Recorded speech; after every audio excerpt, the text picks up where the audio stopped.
भ्रष्टाचार के 5 तरीके हैं। हाँ, कौन से दोबारा से बोलिएगा? 4 मैं बोलता हूँ, आप 5 है तो हो सकता है वो। हाँ।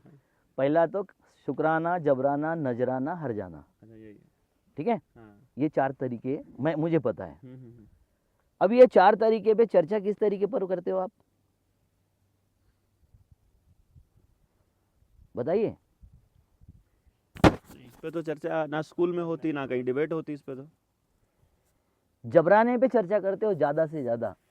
हाँ, जबरदस्ती। और जबराना कौन लेता है आपसे? 5 शैतान जो आपके पीछे लगा दिए। उसमें कहीं एमएलए का चेहरा नहीं है, कहीं आपके सरपंच का चेहरा नहीं है। जबराना कौन वसूल कर रहे हैं? पुलिस वाला, प्रशासन वसूल कर रहे हैं। उसके विरोध में आपको लड़ा दिया है। पुलिस वाले के पास से पैसा भी वहीं जा रहा है। ठीक है, तो शुक्राना, नजराना, हरजाना, जबराना, ये जो चारों विधा है, मतलब हमारे वर्तमान लोकशाही की जो लोकतंत्र है उसकी जो चारों बीमारियां है, उस बीमारियों को नहीं समझोगे। हम भी जाते हैं आपके यहाँ, मैंने जब देखा देवीलाल जी थे तो वो असली घी का कनस्तर गया तो काम जल्दी कर देता था। देवीलाल जी पब्लिक से जुड़े हुए आदमी थे, पैसे से कोई ये नहीं करते थे, मगर घी का कौन कनस्तर लेके आता है, खेत का कौन उपज लेके आता है, उसका काम जल्दी कर देते थे। वो क्या था? ये भगवान जो दिमाग में डाला है ना, मैं तो खुले में कई जगह बोलता हूँ, किसी भी आदमी का भगवान पे विश्वास नहीं है। वो बोलते कैसे? मैं कलेक्टर से मिलने गया, मुझे 10 मिनट में, आधे घंटे में मिलाना है, मैं उसके पीए को 500 रुपये, 1000 रुपये देता हूँ, चपरासी को 100-200 रुपये देता हूँ। पहले देता हूँ कि बाद में? पहले देता हूँ, क्योंकि मुझे विश्वास है इसको 1000 रुपये दिया, इसको 200 रुपये दिया तो ये मिला देगा। मुझे एक आदमी अभी तक नहीं मिला हूँ, हजारों लोगों से मैंने सवाल पूछा कि जो गया और 1.25 रुपये का प्रसाद भगवान पे चढ़ाया और बोला कि ये काम करेगा, इसकी मुझे गारंटी है। वो क्या बोलता है? तू ये काम करेगा तो मैं 5.25 रुपये का प्रसाद चढ़ाऊँगा, 1.25 रुपये का प्रसाद चढ़ाऊँगा। 1.25 रुपये का विश्वास नहीं है, और वो 1.25 रुपये का विश्वास नहीं है, फिर भी आपके ऊपर पूरा चक्कर बना हुआ है। क्यों? उसका कारण है कि आदमी हर वक्त 2 स्टैंडर्ड में जीता है। शमशान भूमि में हम जब पहुंचते हैं कुछ नहीं रखा है, बाहर आते हैं सब कुछ रखा है। क्यों होता है ऐसा?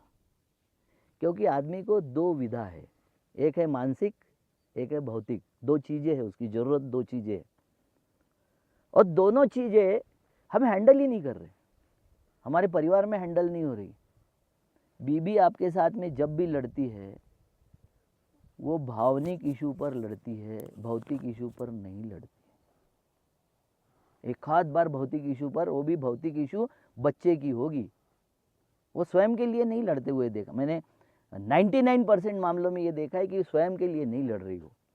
गरीबी में परिवार नहीं टूटते, जब कहीं से अचानक पैसा आ जाता तो परिवार टूटते हैं, है ना? तो ये मामला क्या है, इसको जब तक नहीं समझेंगे कि भौतिक चीज़ों से भौतिक समाधान होता है, भावनिक चीज़ों से भावनिक समाधान होता है। मैं कल भी वहाँ जस्ट हिंट दिया था कि मुकेश अंबानी की बीवी को उसने जन्मदिन पर नया चार्टर फ्लाइट खरीद के दिया गिफ्ट करके, और वो उसमें चढ़ी नहीं, इसलिए उसको जो मॉडल चाहिए था वो कंपनी का अवेलेबल नहीं था, और ये अवेलेबल नहीं करवा सका तो वो फ्लाइट पे चढ़ी नहीं हो। मजा तेरे जहाज पे मैंने बैठ दी।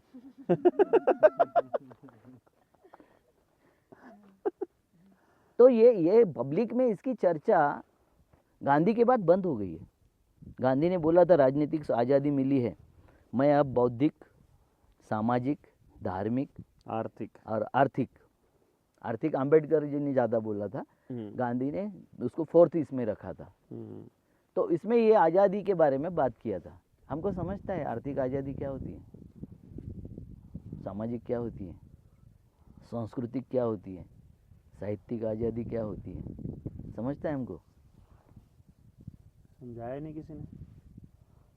नहीं समझोगे तो कैसे होगा? कैसे होगा? आर्थिक आज़ादी कौन भोग रहे हैं मालूम है इस वक्त? खाली बनिया और इसीलिए उसकी आर्थिक आज़ादी की जो बात करता है उसके साथ में वो खड़ा होता है। मैं शिविर में भी बताया था, जो शिविर में थे उनको पता है 25 लाख करोड़ रुपए 10 साल में माफ़ हो गए उद्योगपतियों के। 1687 उद्योगपति, कितने? आप बोल रहे हम सरकार बनाते हैं, अभी सब बोल रहे हैं ना हम सरकार बनाते, माए बाप हम हैं। 1687 उद्योगपतियों को 25 लाख करोड़ रुपए माफ हो गए। इस देश का 25% जीडीपी उनके हाथ में चला गया और 67% प्रॉपर्टी उनके हाथ में चली गई, उनके नाम से हो गई।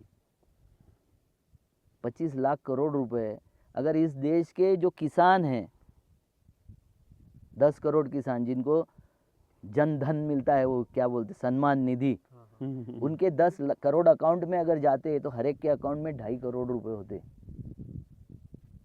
हमारे कान में जूं नहीं रेंग रही है। कैसे समझाओगे? मैंने आपको बोल दिया, अब समझाओगे कैसे? जब हम पढ़ रहे थे सारे स्कूल फ्री थे, है ना, क्योंकि उस वक्त हमारे बच्चे नहीं पढ़ रहे थे। बामनों ने हमारे माँ बाप को समझा दिया था, उत्तम खेती मध्यम बान कनिष्ठ नौकरी भीख निदान। हमारे पढ़े लिखे भी नौकरी करने नहीं गए। अच्छा तू चौधरी का छोरा नौकरी करेगा, दूसरे की गुलामी करेगा।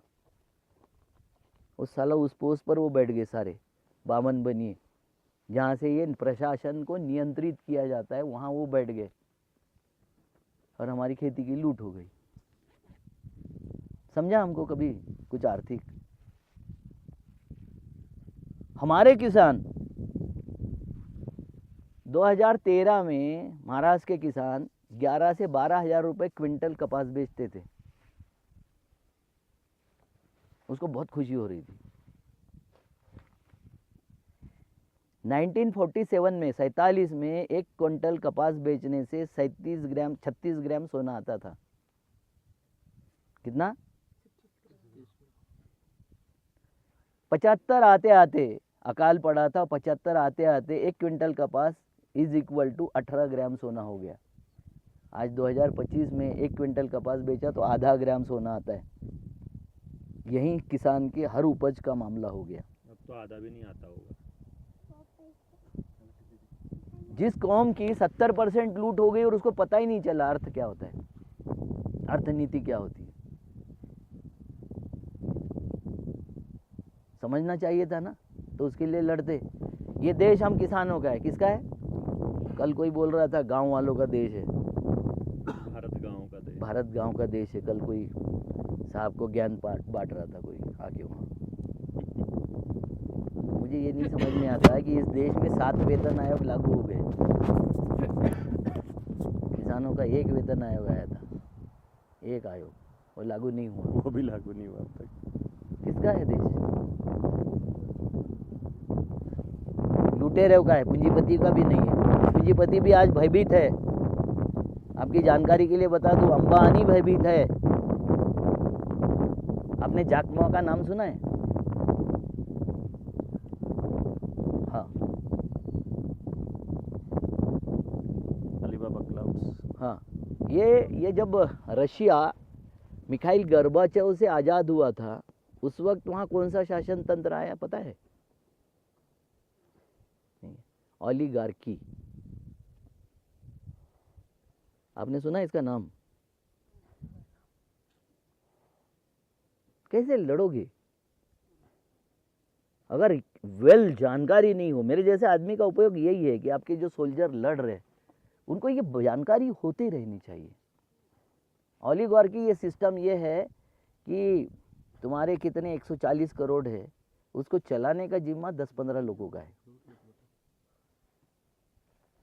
वही डिसाइड करेंगे। ये तुम्हारे एमएलए एमपी अब जिनके ऊपर तुम गुस्सा निकालने का प्रयास कर रहे हो, ये भी कुछ नहीं बेचते, मगर ये उनके हैंड है मजबूत, क्योंकि प्रशासन इनकी वजह से चलता है। अगर उनकी बीवी बच्चे असुरक्षित हो जाए एमएलए एमपी के, तो ये सुनना बंद कर देंगे उनका। हम क्यों डरते पुलिस से?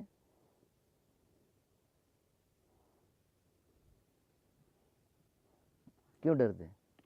बच्चे असुरक्षित हो जाएंगे हमारे। हमें जानकारी नहीं इसलिए डरते। वो जैसे वो कल वो बच्चे को कह रहे थे पुलिस वाले अंकल आइए। अरे 90% माँ बाप बच्चे को डराते हैं, पुलिस वाले को बुला लूंगा। एक चोपड़ा फैमिली थी दिल्ली में, मैं 98 99 की बात बता रहा हूँ। उनके दोनों बच्चे, उनके एक लड़का एक लड़की अपहरण कर लिया था किसी फिरौती वाले ने, और वो बच्चे 3 बार पुलिस को क्रॉस हुए। एक बार तो ढाबे के खाना खा रहे थे, क्रिमिनल लोग खाना खा रहे थे, बच्चे अंदर बंधे हुए थे, पुलिस वाले ढूंढ रहे थे, बच्चे सीट के नीचे दबक गए पुलिस वालों को देख के। पुलिस वालों को देख के।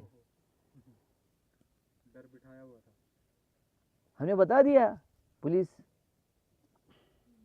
सबसे पहला अगर कोई आपके ऊपर प्रॉब्लम आता है तो किसकी याद पहले आती है? माँ बाप के बाद सबसे पहले गली के नुक्कड़ का वो जो ये रहता है ना नेता, उसको साथ में लेते हो और पुलिस के पास जाते हो। आती है ना? वो नेता किसी भी पार्टी का वो वोट दिलाता है, उसको बोलते हैं इन्फ्लुएंसर। क्या बोलते हैं उसको? समाज में कितने इन्फ्लुएंसर आपके साथ में हैं, इसके ऊपर वोट और शासन चलता है। कौन कौन है इन्फ्लुएंसर?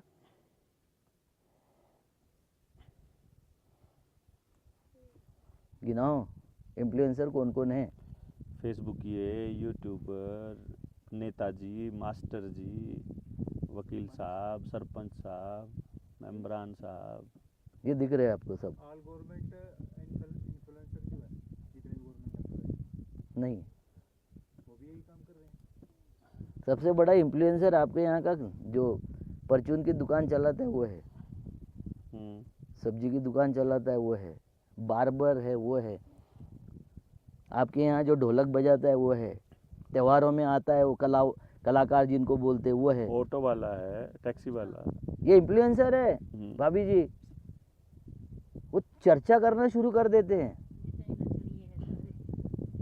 तो इनकी चर्चा आपके साथ में कब शुरू होगी? जनता सरकार मोर्चे की इनके साथ चर्चा कब होगी?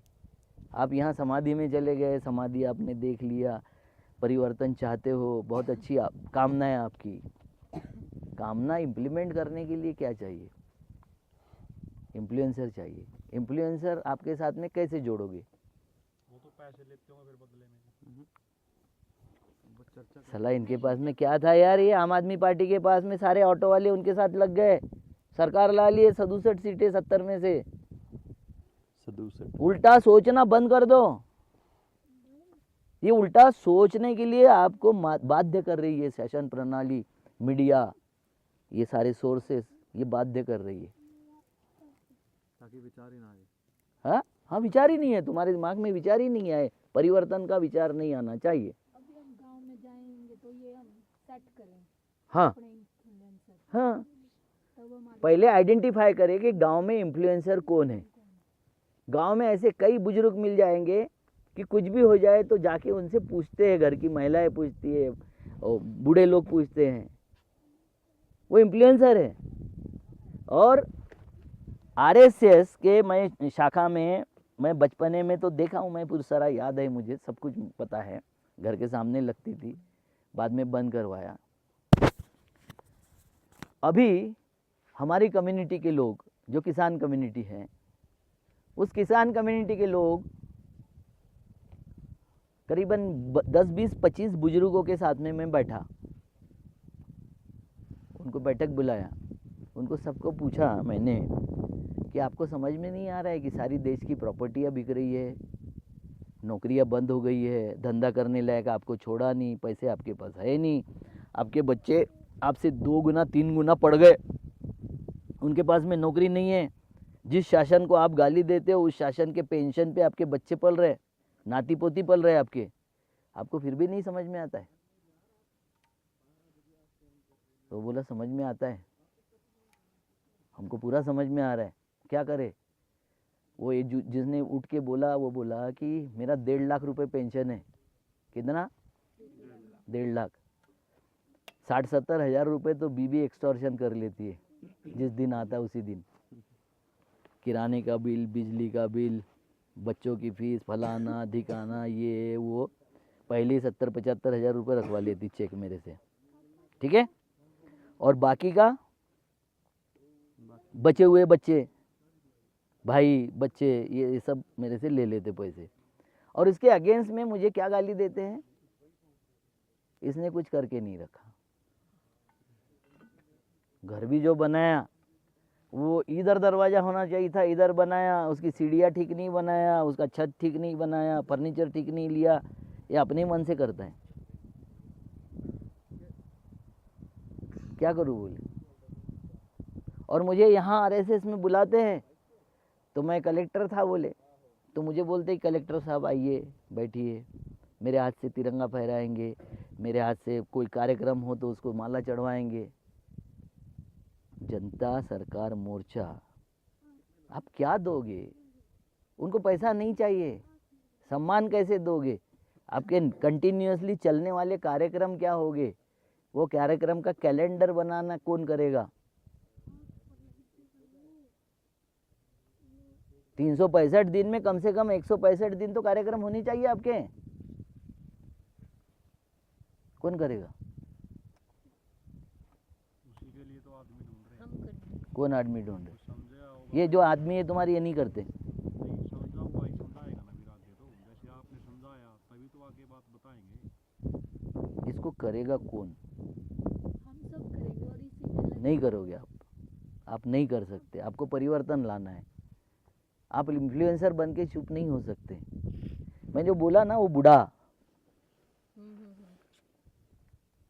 जो पढ़ लिख गया मगर नौकरी नहीं मिल रही और चौराहे पर चौपाल पर बैठा हुआ है, गाली दे रहा है सबको, बाप को, दादा को, परिवार को, सबको गाली दे रहा है, वो आपके साथ जितनी ज़्यादा तेज़ी से और जितनी जुड़ेंगे और वो अपने कार्यक्रम में इन्वॉल्व होंगे आपके, उतने जल्दी आप सत्ता परिवर्तन कर सकते हो।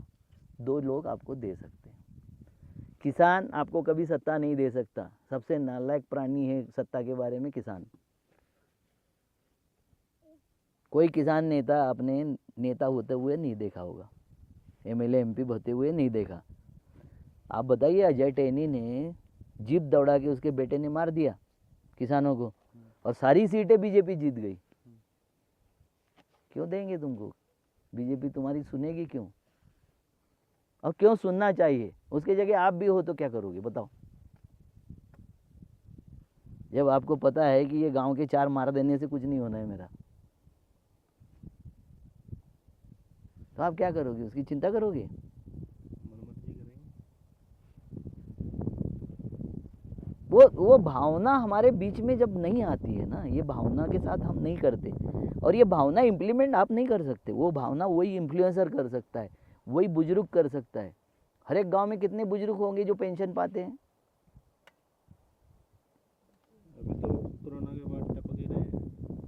वो तो वैक्सीन के दौरे। हाँ 50 हाँ, 50 सारे बीजेपी के हो गए हैं। बुजुर्ग होंगे 100 से 200। वो क्यों हो गए? क्योंकि वहाँ सम्मान मिल रहा है उनको। आपके पास क्या प्रोग्राम है? प्रोग्राम कौन निर्धारित करेगा? आपके आदर्श पुरुष क्या होंगे? कैलेंडर लेके मेरे साथ में 2-3 लोग बैठ जाओ जिनको हरियाणा का कल्चर पता है। मैं आपके पूरे के पूरे 100-150 कार्यक्रम साल भरे का कैलेंडर सेट कर देता हूँ। ये मास्टरी है मेरी। पूरा सेट कर दूंगा मैं कि 150 दिन क्या कार्यक्रम चलेंगे, और उसके लिए पैसे की ज़रूरत नहीं है। कार्यक्रमों के लिए पैसा नहीं लगता। आप यहाँ आए हो, आप पिकनिक के लिए आए हो,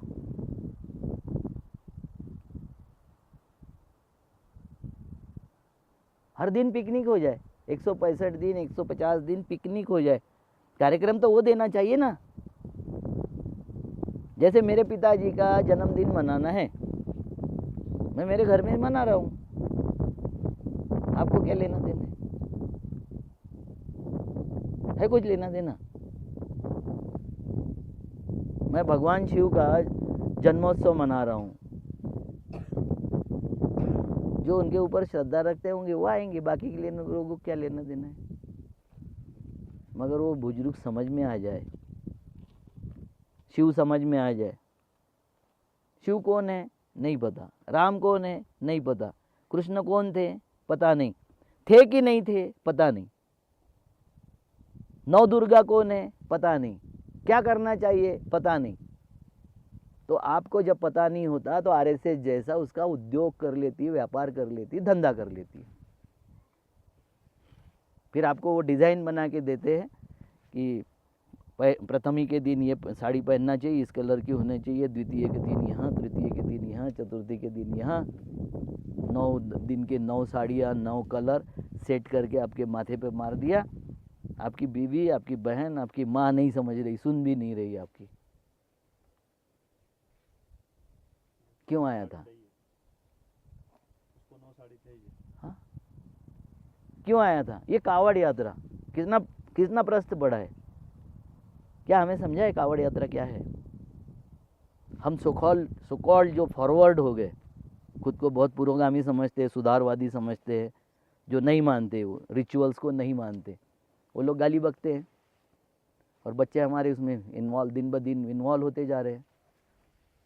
तो पहले ये रिचुअल्स है क्या? क्या थी कावड़? कोई बताएगा?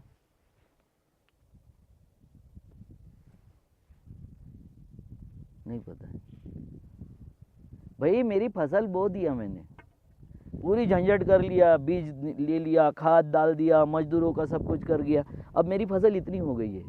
आप देखना कावड़ के जब मुहूर्त आते, जब आपकी फसल इतनी होती है, जब आते। अब आपका पुराने वक्त में बुजुर्ग देखना चाहता था कि मैंने जो बोया, मेरी फसल जितनी बड़ी हो गई, पड़ोस के गाँव वाले की कितनी बड़ी हुई, उसने क्या बोया है, किस तरीके से सीजन चल रहा है, उसके यहाँ कैसा हो गया, किस तरीके से मजदूरी का रेट आ गया, ये सब उसको जब समझना था तो वो क्या करता था, घर से निकल लेता था। और ये मैं नहीं बोल रहा हूँ, फॉरेन का कोई भी ऑथर, डॉक्टर देवेंद्र बल्हारा जैसा भी आदमी जब आगे कुछ सोचता नहीं ना, तो पीछे हाथ बांधते और चक्कर मारना शुरू कर देता है।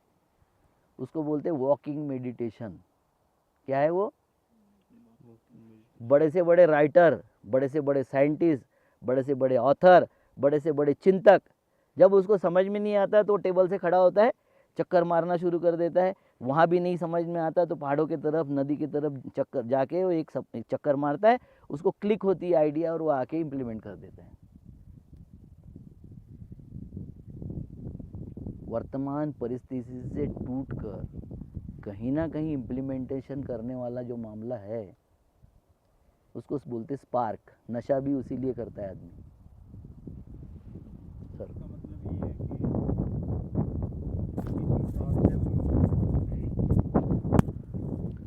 इसका मतलब ये है जिस हिसाब से वो लोग करंट सिचुएशन को देख के नया आइडिया इम्प्लीमेंट करते हैं लोगों पे, उनसे पहले हमें करना पड़ेगा। सवाल नहीं, इसके लिए समाज को समझना पड़ेगा। और उनका आइडिया हम उससे बेस्ट हो, हमारा आइडिया, यानी कि हमारा आइडिया उनसे बेस्ट हो, तो हमें संस्कृति को भी समझना पड़ेगा, क्योंकि वहीं पे टारगेट करते हैं वो लोग। मेरे किसान को समझना है तो खेती दिखाना पड़ेगा, आधुनिक खेती दिखाना पड़ेगा। मेरे बच्चों को दिखाना है तो modern school, working school, skill देने वाले स्कूल दिखाना पड़ेगा। फौजियों को सिखाना है तो बेस्ट एक्सरसाइज सिखाना पड़ेगा, बेस्ट उसका जो वार्म अप होता है वो सिखाना पड़ेगा। अरे हमारा सारा ऐसे रिचुअल्स जितने थे, हम आपको अगर पूछे कि कुंभ मेला क्यों लगता था, क्या होता था कुंभ में, बताएगा कोई? चर्चाएं होती थी। हमारे यहाँ 10 आइडियोलॉजी थी। कितनी? 10। उसमें से 4 नास्तिक दर्शन थे। आजीविक दर्शन, नाम भी नहीं सुना होगा आप में से किसी ने। आजीविक दर्शन था, चारवाक दर्शन था, बौद्ध दर्शन था और जैन दर्शन था। ये सब नास्तिक दर्शन है, भगवान को ना मानने वाले, आत्मा परमात्मा ये सब डिनाई करने वाले दर्शन है ये। और 6 आस्तिक दर्शन, न्याय, सांख्यिकी दर्शन, ये सारे जो दर्शन थे 6 आस्तिक दर्शन। ये दोनों की चर्चा करने का स्थान था कुंभ, और उस बारे में वहाँ चर्चा करते थे। अच्छा, कुंभ में हमारे कुछ बुजुर्ग बोलते थे कि वहाँ अमृत बरसता है, कुछ बुजुर्ग बोलते थे कि वहाँ पुण्य प्राप्त होता है, अमृत प्राप्त होता है। क्या था ये? ज्ञान हमारे ऋषि मुनि पहाड़ों में जाके बैठते थे, जो हमारे थे, हमारे ऋषि मुनि, ये जैन और बौद्ध माइथोलॉजी का शब्द है, जो रिसर्च करते थे, संशोधन। अब संशोधन किस बात पे करेगा? तो संशोधन करता था वो ज्वार पर, बाजरे पर, कीटाणु पर, कीट पर, हमारे मेडिसिन पर, एक्सरसाइज पर, योगा पर, इस पे वो संशोधन करता था। तो लैब में संशोधन हुआ, उसको लैंड पे उतारना है, उसका बहुत अच्छा यानी तरीका जो था कि जहाँ लोग इकट्ठा होते हैं इस आस में कि मेरी ज़िंदगी में कुछ अच्छा होने वाला है इससे, वो वहाँ इकट्ठा होता था। अच्छे बीज मिल जाते थे, 10 साल से उसकी फसल बर्बाद हो रही है, कीट आ रहा है, उसकी फसल को चौपट कर रहा है, इसने उठा के बाबा ये ले ले, इसको पानी में डालना, ये ऐसा ऐसा बनता है, इस तरीके से बना लेना और इस पर स्प्रे कर देना, उसकी फसल बच जाती थी। उसको लगता था अमृत मिल गया मुझे। उसके घुटने के दर्द हो रहे, पीठ के दर्द हो रहे, कमर का दर्द हो रहा है, वो बताता ये एक्सरसाइज कर ले, ठीक हो जाएगा। उसकी चर्चा होती थी, वो लोगों का जमावड़ा, हम उनको सम्मान देते थे। 644 में राजा हर्षवर्धन जो था, इसने कुंभ का आयोजन किया था। कुंभ का आयोजन राजा महाराजाओं के आश्रय में होता था, क्योंकि वो लैंड टू लैब वाली जो प्रोसेस होती थी उसमें जनाश्रय लगता था, सुरक्षा लगती थी, सब कुछ लगता था। इसको मुगल बादशाह इसने जहांगीर ने भी, अकबर ने भी किया था। उसने पहला शाही स्नान किया था, इसलिए शाही स्नान उसका पहला होता है वहाँ, ठीक है। तो वहाँ जब जाते थे तो लोगों को ये सारी चीज़ें मिलती थी। उस वक्त वो चर्चा होती थी कि किसका दर्शन अच्छा है, किसकी मेडिसिन अच्छी है, किसके बीज अच्छे हैं, किसने नए बीज कौन से लाए, इसकी चर्चा होती थी और वो डिस्ट्रीब्यूट हो जाता था सब जगह। आज कुंभ में चर्चा होती है किसके नाखून कितने बड़े हैं, किसके बाल कितने बड़े हैं, किसके पास में गाड़ियाँ कितनी हैं, किसका तंबू कितना बड़ा है, किसके चेले कितने बड़े हैं।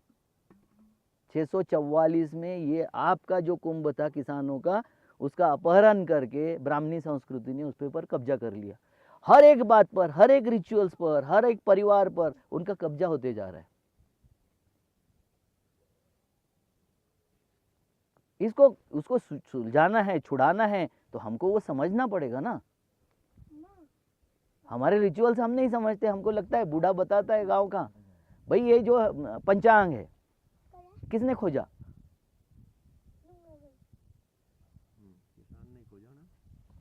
भाई जिसके पेट में दर्द है वही अजवाइन ढूंढेगा। आपके पेट में दर्द है, मैं तो अजवाइन नहीं ढूंढूंगा। तो बारिश कब आएगी, धूप कब पड़ेगी, छाँव कब होगी, ठंड कब पड़ेगी, ज़्यादा ठंड कब होगी, ये किसको ज़रूरत थी? किसान को। किसने ढूंढा? किसान ने। जो मूल चीज थी ना वो तो सारी खत्म कर दी और अपने हिसाब से उसको बतौर के कर रही है। वही तो कह रहे हैं। तो बच्चा आप पैदा करते हो और नाम पूछने उसको जाते हो, तो क्यों नहीं करेगा वो?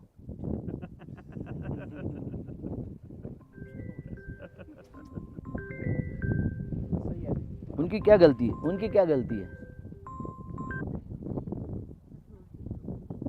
सारा चीज़ों का उन्होंने अपहरण कर लिया।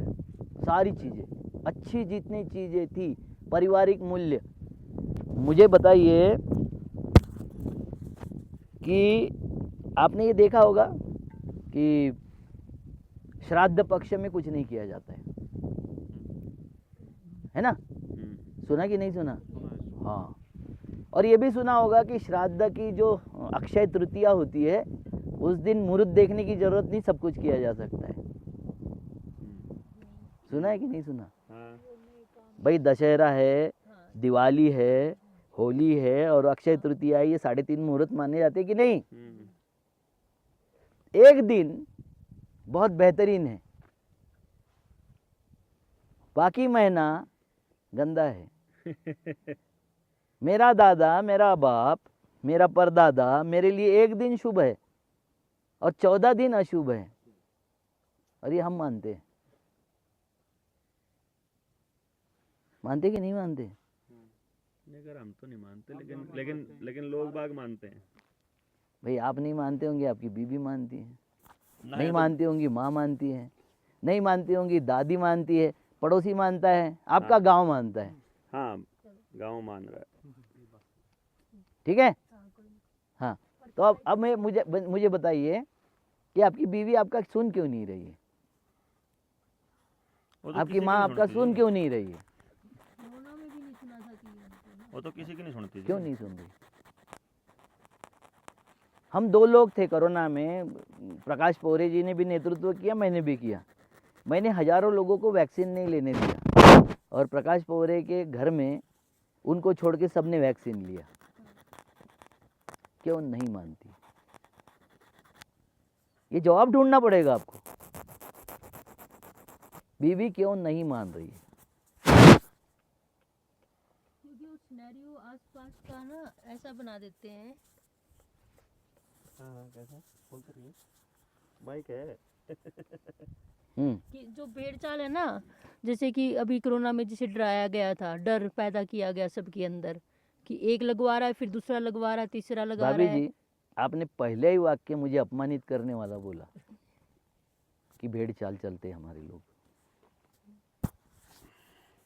पहला ही वाक्य। हम खुद को बहुत ज्ञानी समझते हैं और उनको अज्ञानी समझते हैं। यहाँ से उसके कान बंद हो जाते हैं। किसकी आंखें बंद है मुझे दिखाई देता है, किसका मुंह बंद है मुझे दिखाई देता है, कान किसके बंद है दिखाई देगा? जैसा ही आप बोलते कि ये भेड़ चाल चलती है, भेड़ है, वो कान बंद कर लेता है। भाभी का इन्फ्लुएंस बहुत है, लड़ती बहुत अच्छा है, पुलिस इसकी सुनती है, आपके मुंह पे कुछ नहीं बोलेगा। आप जैसे ही चली जाओगी तो तुरंत बोलेगी, वही बोलेगी। ये खुद को बहुत होशियार समझती हैं। हाँ हाँ बोला गड़ा छड़ा। ये कभी मौका नहीं आना चाहिए। उसके लिए क्या करना है बताओ, मैं बताऊंगा। आपके तरफ से क्या आता है ये बताओ मुझे। उसको हमें जान उसको ध्यान में रखते हुए जिसके बारे में हम बोल रहे हैं ना, ये मत दो मुझे। हाँ हाँ कैसे ध्यान में दे रखोगे? नहीं रहा हूँ, मैं सिर्फ ऐसे कर रहा हूँ। कैसे नहीं, ध्यान में जैसे कि रखोगे? कल हमने चर्चा की थी कि हम उसके जैसे उनके बच्चों के बारे में बता रहे थे हम, हम्म, है ना। जब तक जो उसको फायदे का नहीं दिखेगा ना, तब तक वो इम्प्लीमेंट ही नहीं करेगा कोई भी बंदा। तो फायदा क्या है? आपने तो उसको फायदे का ही समझाए थे, कोरोना में वैक्सीन मत ले। हाँ जी। तो क्यों नहीं समझा वो? क्योंकि वो सिनेरियो ऐसा बना दिया ना, आसपास का वातावरण ही ऐसा बना दिया उन्होंने। और फिर वही बात। हम अपने माँ बाप को ही समझा रहे थे तो वो ये मान रहे हैं भाई तुम हमें समझाने के लायक नहीं हो, तुम इतने बड़े नहीं हो गए कि हमें तुम्हारी बात माननी पड़े। ये सरकार पागल नहीं है है ना? एक ये भी इसका मतलब क्या हो गया कि पहले अपनी लायकी प्रूव करना पड़ेगा। पहला क्या है हमारे साथ में? कि हम लायक हैं। हम लायक है। अपनी कीमत अपनी उपयोगिता बढ़ानी पड़ेगी, अपनी उपयोगिता बढ़ानी पड़ेगी। अपने देखो, से शुरुआत करनी पड़ेगी। देखो एक बात बता देता हूँ आपको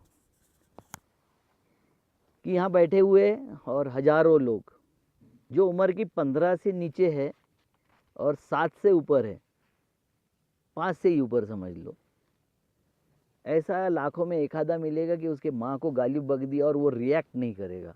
ऐसा देखने में नहीं मिलेगा। तुरंत रिएक्ट कर जाएगा लड़का। जितनी उसकी ताकत होगी, उसका बस चले तो हत्या कर देगा, नहीं तो कम से कम पत्थर उठाएगा, गाली बकेगा, विरोध करेगा, निकल लेगा वहाँ से। माइल्ड विरोध क्या होगा? निकल लेगा वो वहाँ से। करेगा कि नहीं करेगा? बाप के बारे में 50% हो जाएगा। बाप के बारे में बोला तो 50% हो जाएगा। मगर वो माँ जब 90 साल की हो जाएगी, बेटा उसका 70 साल का हो जाएगा, 65 से ऊपर, अब वो 4 लोगों में बैठ के बोलेगा कि अब इसको मरना चाहिए।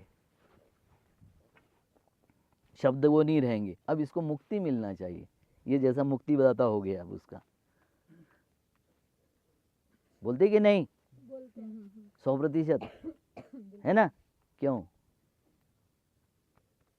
अब तो भैया उसी बात कर रहे हैं, ऐसे ही बोलते हैं ना, बुजुर्ग हो गया ही दिया, इसका दिमाग चल गया, छुट्टी आ गया। तो क्या कर रहे? ये अगर दिमाग चढ़ गया, 15 साल के बच्चे को बता दो कि तेरी माँ का दिमाग चढ़ गया, मार देगा वो। अब वो बच्चा ही बोल रहा है।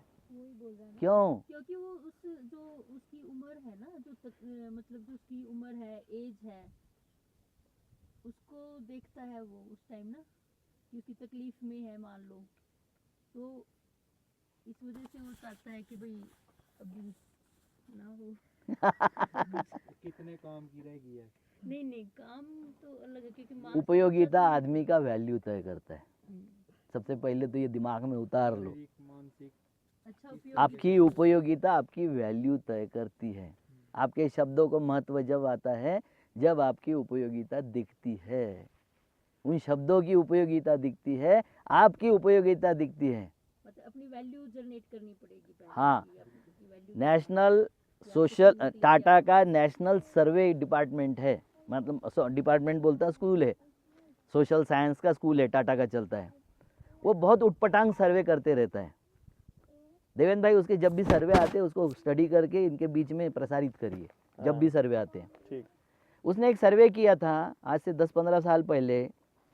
उसने ये बोला था, उसने अपना फाइंडिंग दिया था कि रिटायर्ड होने के बाद 70% से ज़्यादा बुजुर्ग जो है वो 62 के अंदर मर जाते हैं। 58 में रिटायर्ड हो गए, 62 के अंदर 70% से ज़्यादा निकल लेते हैं। हाँ, पहले 5 साल में ही। ठीक है, और बाकी बचे हुए फिर 80-90 कभी भी कितना भी आगे खींच सकते हैं, 25-30 साल भी पेंशन ले सकते हैं। क्या होता है, क्यों चले जाते 70%? वो एकदम झटका लगता है कि यार अभी तो क्या थे, अभी कोई पूछ ही नहीं रहा उपयोगिता खत्म हो गई। कि कोई पूछ ही कब नहीं रहा। उसको कैसे पता चलता है उपयोगिता खत्म हो गई? घर में सारे दिन खाली रहेगा वो, उससे काम बोला तो कोई काम नहीं करता। नहीं नहीं नहीं, जब उसको सुबह उठ के 7 बजे चाय मिलता था, 8 बजे पेपर उसको मिलता था, 9 बजे उसका नाश्ता होता था और टिफिन उसके हाथ में होता था। अब वही बीबी उसको बोलती तुझे कहाँ जाना है? बच्चे को पहले पढ़ने दे, और छोटे बच्चों को अभी जो क्लास में कॉलेज में जाना है, स्कूल में जाना है, उनकी जल्दी रहेगी, तुम्हारी बीच बीच में करते रहोगे। हाँ, तुम्हें थोड़ी पीछे, तुम्हें क्या जरूरत पड़ी? अब तुम शांति से हो, जिंदगी भर भागा दौड़ी की, अब आराम से रहो। भूखे रहो। अब ये लग रहा है हम उसकी चिंता कर रहे, और उसको लग रहा है मेरी उपयोगिता खत्म हो गई, साला जी के कोई फायदा नहीं है, कुछ नहीं मिलना है। तो अगर बुजुर्गों के साथ में जोड़ना है तो उसकी उपयोगिता तुम्हारे संगठन के साथ में कितनी कायम है और कैसी कायम है, और उसको प्लेजर कितना तुम दे सकते हो, ये एटमॉस्फेयर तय कर लो, खत्म।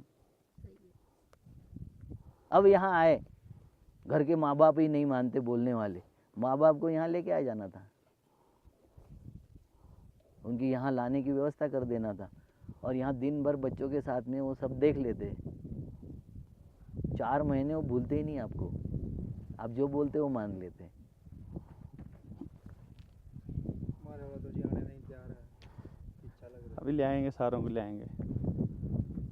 हर एक के लिए प्रोग्राम होने चाहिए, इतना ऊपर आने की ज़रूरत नहीं है, मगर जहाँ आ गए वहाँ उनके सामने ये दिखना चाहिए, एटमॉस्फेयर दिखना चाहिए। मेरी बीबी पहले बहुत नहीं करती थी, नहीं चाहती थी वो। मैं तो बिजनेसमैन और किसान परिवार से था, मेरी बीबी उसके एडिशनल कलेक्टर थे पिताजी, उनका एटमॉस्फेयर दूसरा था, मेरा एटमॉस्फेयर दूसरा था। उसको कोई काम करना नहीं पड़ा था, और हमारे यहाँ काम के सिवाय कोई बात ही नहीं होती थी। उनके यहाँ एजुकेशन बहुत प्रायोरिटी पे था, हमारे यहाँ पैसा प्रायोरिटी पे था, दोनों प्रायोरिटी अलग हो गई थी। इसलिए वो लड़ती थी कि ये काम क्या कर रहे हो। मैं क्योंकि मतलब 84-85 तक करोड़ों रुपए कमा चुका था, मैं ये क्लास 1 कॉन्ट्रैक्टर था उस ज़माने में भी, और ज़मीनों के भी इसमें बहुत बड़ा ये था मेरा, सैकड़ों ज़मीन एकड़ ज़मीन मैंने बेच के और ख़रीद के वो सब कर लिया था। और उसको लगता था ये धंधा छोड़ के ये क्यों कर रहा है, ये सब धंधा करने की ज़रूरत क्या है अपने को, अच्छा चल रहा है। पहले तो ये सुनता नहीं था, पढ़ाई वढ़ाई का तो ध्यान नहीं था। उसने मुझे ज़बरदस्ती बीएड करवाया, उसको करना था इसलिए मुझे लेके गई, और वहाँ हो नहीं सकता था तो औरंगाबाद यूनिवर्सिटी में बीएड करवाया। तो मैं बोलता हूँ कि मेरा तो एजुकेशन उसी के कारण वो बीएड हुआ, एमए था मैं, एमकॉम था मैं, मगर बीएड हुआ। और ना उसने नौकरी किया ना मैंने नौकरी किया, हमारी खुद की स्कूल भी थी मगर नहीं किया हमने। मगर जब उसने वो रिएक्ट किया कि आप ये नहीं करोगे, काम धंधा करो, अपने स्कूल पे ध्यान दो, अपने इस पे ध्यान दो, नहीं करना है तो ठेकेदारी मत करो। मगर मैं जब उसको 1 साल 1.5 साल साथ में लेके घूमा, कहाँ कहाँ मैं जा रहा हूँ, कहाँ घूम रहा हूँ, क्या कर रहा हूँ, क्या बात कर रहा हूँ, लोगों को क्या समझा रहा हूँ, समझने की ज़रूरत है कि नहीं है, वो साल भर जब उसके समझ में आया तो फिर उसने दोबारा कभी सवाल नहीं किया मुझे कि कहाँ जा रहा है और कब आएगा। क्या हम कॉन्फिडेंस देते हैं? देवेंद्र भाई करता है, सम्मान है इसका उसके लिए। क्या हम ये कॉन्फिडेंस देते माँ बाप को? है वो संवाद है? क्या हमारे बेटे और बेटियों के साथ में संवाद है? बाकी तो छोड़ दो। किसान जातियों की बेटियां जब लव मैरिज करती है तो तांगे वाला, रिक्शे वाला, सब्जी वाला, प्रेस वाला, पंचर वाला इसके साथ करती है। वहीं ब्राह्मण जातीय की लड़कियां करती, किसी भी धर्म का, किसी भी जाति का हो, मगर राइजिंग परिवार, बड़ा होता हुआ परिवार, इन्फ्लुएंसर परिवार, आर्थिकता में सबल परिवार, उद्योग में सबल परिवार, नौकरियों में सबल परिवार, उसके साथ में करती है। हम क्या करते हैं? एक बुजुर्ग आया था हरियाणा का मेरे तरफ, 17 साल की बेटी थी, वो बेटे को केस समझा रहा था कि मैं मेरी बेटी से बहुत प्यार करता हूँ और उसने ऐसा ऐसा किया, अभी वो चली गई, जा रही थी तो मैंने रोका, तो पुलिस ने मुझे सहायता किया कि 17 साल की है, अब उसके लिए मुझे क्या करना चाहिए? तो मैं बोला उसको जो करती है करने देना चाहिए। देखो साहब, बोले आप क्या बता रहे हैं, मुझे तो नहीं समझ में आता, मैं मेरी बेटी से बहुत प्यार करता हूँ, उसने अगर मेरे मर्जी के खिलाफ शादी कर लिया तो मैं उसकी हत्या कर दूंगा। मैं बोले ये प्यार है या शर्त है? प्यार कब समझ में आता है? जब तुम्हारी इच्छा के विरोध में कोई करता है, तुम्हारा बेटा, बेटी, भाई, बहन, और उसके बाद में तुम उसके साथ खड़े होते हो तो प्यार है। और मेरी नहीं सुना तो मैं मार दूंगा, मैं भगा दूंगा, मैं संबंध तोड़ दूंगा। तुम 18 साल क्यों नहीं समझा सके? कितने बाप है अपनी बेटी को पास में ले बैठा के, 15 साल की, 16 साल की बेटी है, उसके सर पे हाथ घुमा के उसको प्रेम से समझाते हैं कि भाई शादी क्यों करना है, शादी का मतलब क्या है, लड़का कैसे ढूंढा जाता है, किस तरीके से ढूंढते, हम क्यों अपनी जाति में ढूंढते हैं, क्यों हमारे खान पान में ढूंढते हैं, क्यों हमारे रिचुअल्स में ढूंढते हो? कोई माँ अपने बेटे से और कोई बाप अपनी बेटी से बात करता है? और नहीं करेगा तो भाग भाग जाएगी थैले वाले के साथ में। पहले टीवी में और अभी फोन में भी और टीवी में बताती है ना लड़कियां, काश कोई लड़का मुझे प्यार करता, तो फिर वो सोचती है हमारे को भी तो करेगा। प्यार का मतलब क्या होता है? देखो, जो ये है मतलब विषम लिंगी है, वो अट्रैक्शन है, नेचर का है। हम मानव समाज है, इसलिए हमारे पास में ये विश्वास है कि मैं माँ के साथ में अपने बेडरूम में हूँ तो मेरे कोई अनफेयर संबंध नहीं बन सकते, ये विश्वास है। विश्वास टूट जाए तो फिर वो नरमादा ही है ना। बेटी मेरे साथ में है, मेरे कमरे में, विश्वास है जब तक है ना, विश्वास टूट जाए तो? शादी क्यों किया जाता है? शादी का मतलब क्या है? पता है किसी को? शादी कितने तरीके की होती है पता है? नहीं पता।